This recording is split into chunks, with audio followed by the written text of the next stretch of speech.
Broken windows, vulgar graffiti, and threats of more to come. New Hampshire Public Radio reporter Lauren Chooljian has faced all of it since she published a damning expose of a prominent figure in the state's addiction recovery community last year. The physical attacks have also been followed by legal ones in an effort to discredit her reporting, which revealed years of sexual abuse allegations against Eric Spofford, the founder of New Hampshire's largest addiction rehab network.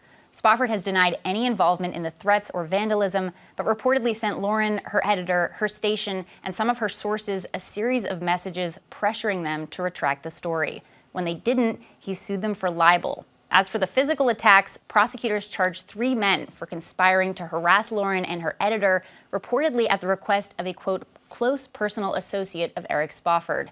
As both cases play out, Lauren has expanded on her reporting in a new podcast series called The 13th Step. Lauren joins me now. Thank you so much for being here. Thanks for having me, Tori. This has been, I can't imagine what you're dealing with right now and how chaotic it is, but I want to just take a step back and talk about the title of this podcast, this concept of the 13th step, which I wasn't familiar with. No, me neither. And in fact, I have people in my life in recovery. I'm not in recovery myself, so I don't pretend to know everything about it, but I was struck that this is a thing that has been going on since the beginning of Alcoholics Anonymous. So many people know, of course, that the 12 steps or the 12-step program are oftentimes the place where most people have found recovery.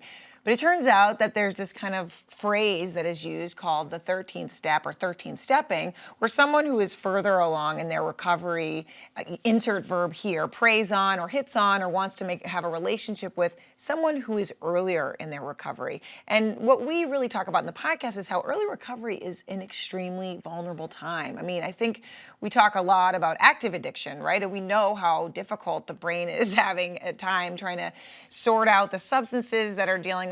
People with active addiction are struggling, of course, but when you're trying to get your footing, and addiction, as we well know, is a chronic disease that is very complicated. And so if you're finally able to make the choice to try and find recovery, you're in a really vulnerable position where everything that maybe you've been trying to numb with drugs and alcohol is right in front of your face. You don't have that coping mechanism that you've been using for so long. And now suddenly you might be dealing with some sort of a consent situation where you feel like you don't even know who you are, and consent then becomes complicated.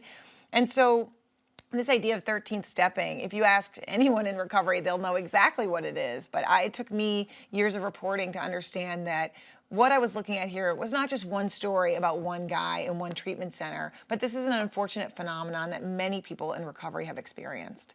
And this guy, Eric Spofford, who is he? So he's from New Hampshire, and New Hampshire, as you well know, Tori, has had a really hard time with the opioid crisis. We were one of the states hardest hit at the outset and are still dealing with it, just like many, many places are. So Eric was a guy who everyone looked to for a solution. In 2008, he started a small sober home in Derry, New Hampshire, and he did that because he himself is in recovery, and he devoted his life to helping other people find recovery. That one small sober home grew into this big network of treatment centers called Granite Recovery Centers, and that's the biggest addiction treatment network that we have in New Hampshire still to this day. Now, Eric has since sold the company, but during the time when he was founder and CEO, I later learned that this very positive recovery story that he put at the center of his business, that he devoted his life to helping people, that's not the only story about Eric Spofford that's out there. I've talked to dozens and dozens and dozens of people at this point, and many of them have shared with me allegations of whether it's sexual misconduct that they'd experienced or a toxic workplace. I even report, as I had a news story and also later in the podcast, that multiple people quit Granite Recovery Centers because they heard an allegation that involved Eric Spofford, that involved sexual misconduct, where he sexually assaulted a woman who worked for him, who used to be a client at the recovery center, at Granite Recovery Center. So it's a complicated story. It's taken me years to report it, and we are here today, yes, with a podcast, but a lot of it started with the initial publishing of a news story about some of the allegations I had found. Eric, through a lawyer, denied all of these allegations of misconduct, and they also threatened to sue us if we pursued the story. We, of course, did publish the story, and like you just said, a few months later, Eric Spofford did sue me, 2 of my colleagues, and 3 of my named sources for defamation. So it's been a lot. It's been at least 3 years of reporting, you mentioned. Yeah, so it started in December of 2020 where I got a tip about the sexual misconduct allegations, but I wouldn't have gotten that tip if not for a story I did about about an outbreak. They had a COVID outbreak. This is 2020, obviously. All of us were doing outbreak stories at that point. And because they were helping so many people with substance use disorder, an outbreak at this facility was certainly newsworthy. And when we put that story out, that's when I received a really astounding tip from a former clinician who alleged that she knew about sexual misconduct allegations and that she and other people quit because of what they heard. And so from that point on, so that was December of 2020, I had to do a lot of work to corroborate these stories. I mean, as you know, Tori, from reporting you've done, you don't just get an allegation and put it on the air, right? You have to do the best you absolutely can to fact check something that oftentimes there is no physical evidence, right? And so the process by which we corroborate these things is, did this person who experienced this tell anyone about it? And when did they tell? And is there anything else you can tell me about that time that shows you were there when you said you were? For example, one of the allegations I found was from a woman named Elizabeth who says she received explicit Snapchats from Eric the day after she left his treatment center. I should say Eric also paid for her to attend this treatment center. And so there was a really tough power dynamic there. Now, Snapchat, of course, those pictures don't save. She didn't take screenshots. Eric would have been notified if she had. That's how the app works, as you well know. And so, you know, I couldn't see the pictures, but she told people at the time. I also was able to corroborate from documentation from Granite Recovery Centers that she attended when she said she attended. So there are ways we can corroborate these things, but that's why it took so long. That has been since December 2020 till now. Yeah, I want to get into that process, right, of corroborating, because I imagine there are so many people that you spoke to whose accounts you weren't able to use. Yes. And so it's frustrating, I imagine, on that end, right, to have spoken to so many people and then have the people who are corroborated and verified their credibility then questioned. Yes. Because those are the ones that actually made it to print or onto the podcast. But Yeah. I want to talk about the allegations themselves. So you mentioned a little bit about the Snapchat and just graphic images that he sent.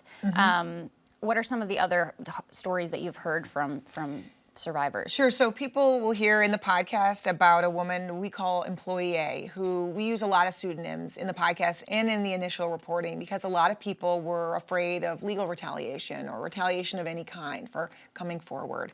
So Employee A, not in recovery, but worked at Granite Recovery Centers, one of their facilities.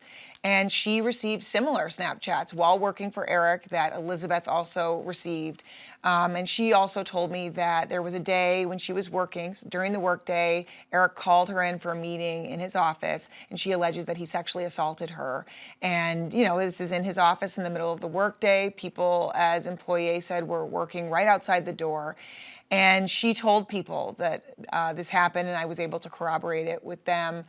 Obviously, that's a really harrowing experience, and to share with a stranger and to then be worried about retaliation, I mean, that's a lot. And, you know, the legal retaliation they worried about and that we then end up facing, it's like their fears came true. You know, the day after that story came out, my news story with Employee A's allegation in it, she received what's known as a litigation hold letter, which I didn't know this at the time, but is like a housekeeping thing. Like, oh, you might be in litigation, so you should save everything, don't delete.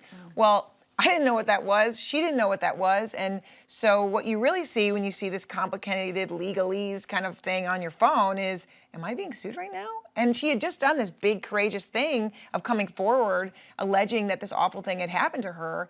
And yeah, that's a lot for a person to experience. And so that's one allegation. Another allegation is from a woman who I didn't speak with, but multiple former employees of Granite Recovery Centers told me that she told them directly that she and Eric had a sexual relationship that wasn't always consensual, which of course is sexual assault.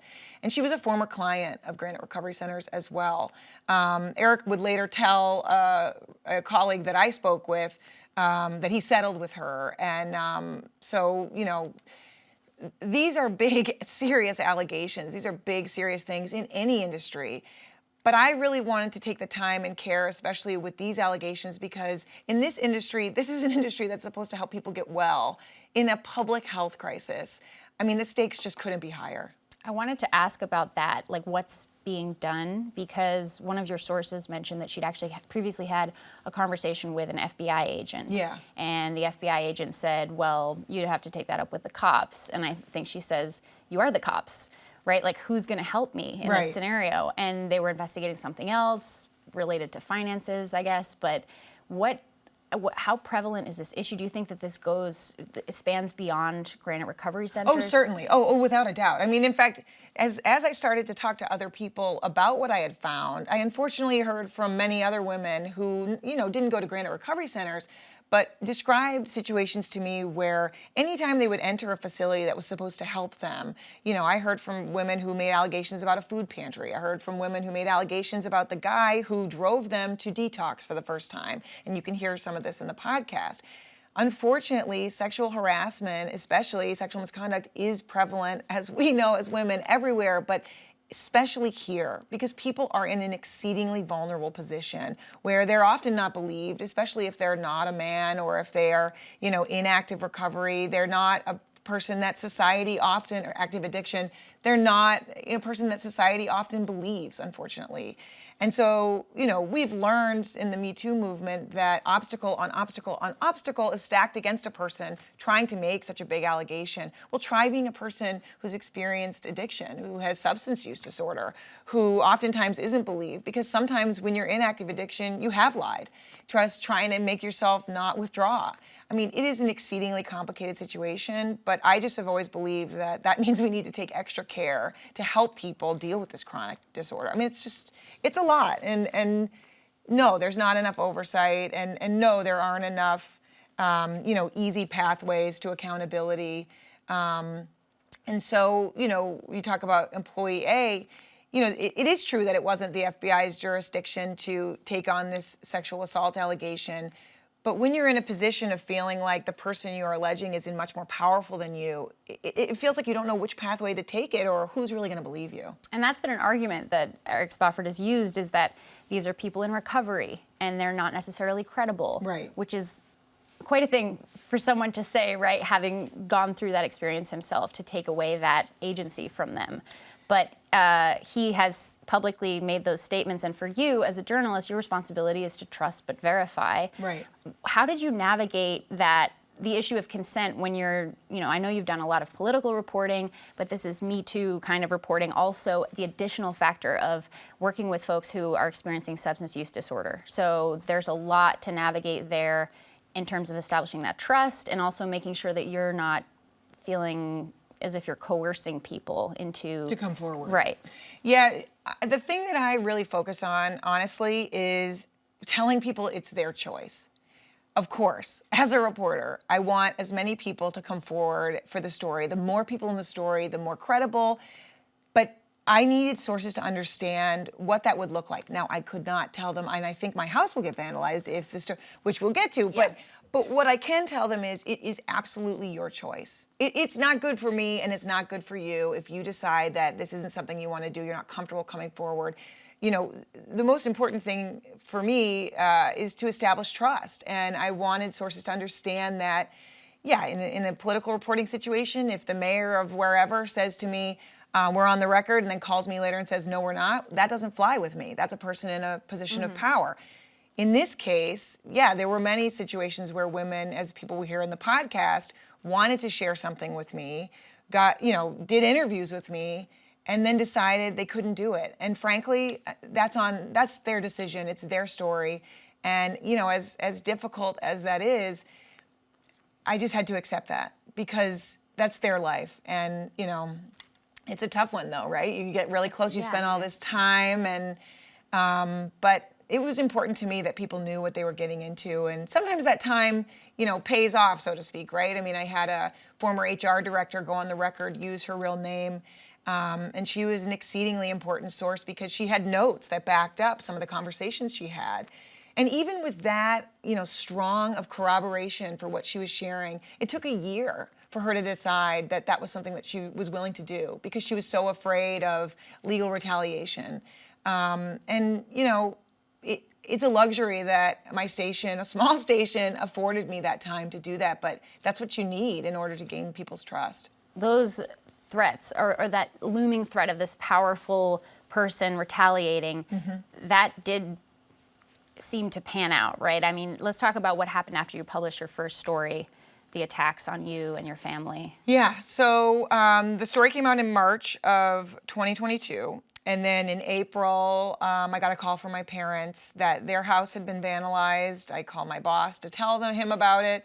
Turns out his house had been vandalized. And then a third home that I used to live in Hanover, New Hampshire, was also vandalized. All very similar. C word spray painted in red on the door, in my parents' case, on their garage. A brick or rock thrown at the house. And at my parents' house, it broke the window. Same with the house in Hanover. And that was pretty awful, I think is the understatement. You know, and not knowing why or how or what do you even do. And yet I'd never faced anything like this in my, 10-ish years now. You know, we face harassment as journalists, but never like this. And so I then, a month later, am out of town, and my father calls me and says that it had happened again at their house. And my husband checks our security cameras, and sure enough, a brick had been thrown through my living room window, and the words "just the beginning" were spray painted ! Under the broken window. And you have a young daughter. I do have a young daughter. Was there a point when you thought maybe I won't be continuing this? I mean, how does that make, the U.S. Attorney's Office for Massachusetts, they've now charged 3 men, but I think there's still this threat out there, right? Like, do you feel safe? Do you feel protective of her? Did it make you think about dropping this, not wanting to continue working on it? I never considered stopping.